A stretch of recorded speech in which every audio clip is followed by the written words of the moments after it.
everyone, welcome to TJ's Kitchen. For today's video, I'm going to show you guys this ombre cake tutorial. Let's get started. So first thing that I'm doing is taking my 6-inch chocolate cake and I'm cutting off the top so I get a nice flat surface.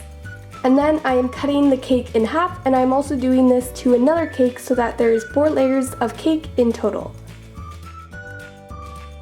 Then I am putting a non-slip mat onto my turntable and then putting on a 6-inch cake board. Then I'm just going to apply a little bit of buttercream onto my cake board so that the cake doesn't move around, and add on my first layer of cake.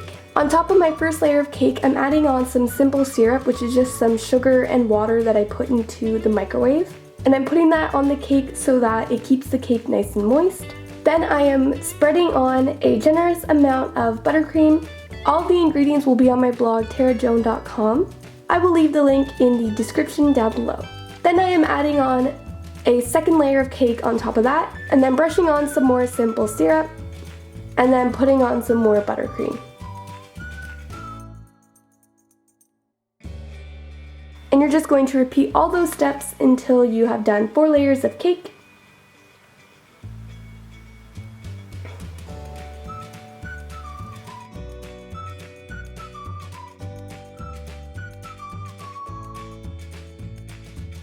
But for your last layer, you're not going to put on any simple syrup or buttercream. You're just going to crumb coat the cake, which is just a thin layer of buttercream all around the cake so that it catches any crumbs for when you do your final layer.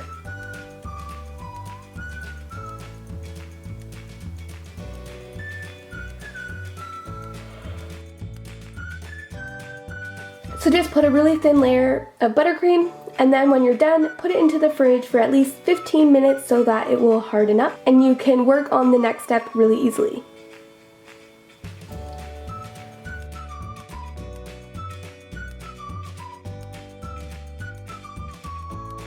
While my crumb coat is setting, I made 3 different colors of blue frosting. I made a dark blue, a medium blue, and a light blue for the ombre effect.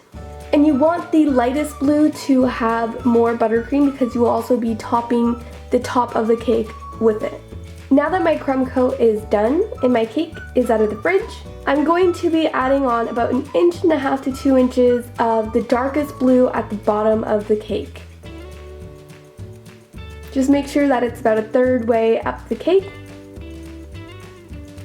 And add on a generous amount because you'll be scraping back a bunch more after this step. Then add on the medium blue on top of it. You can use a piping bag for this. I just find it unnecessary to use 3 different piping bags when you could just spread it on with a spatula and it works just the same. So just make sure that you don't get any air pockets and that the entire cake is covered.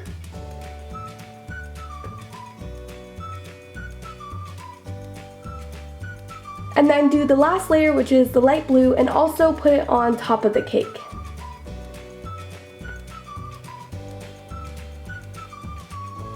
Then just take a bench scraper and scrape the side of the cake to remove any excess buttercream and so that you get smooth sides. And I saved all the cake that I had spread off because what I did was I put it into a piping bag with a 1-end tip and made a little decoration on the corners of the cake. And it has a really cool tie-dye effect to the design. And that is it. I hope you guys enjoyed this tutorial. If you did, then give it a thumbs up and subscribe to TJ's Kitchen. Thanks so much for watching. I will see you guys in my next video. Bye guys!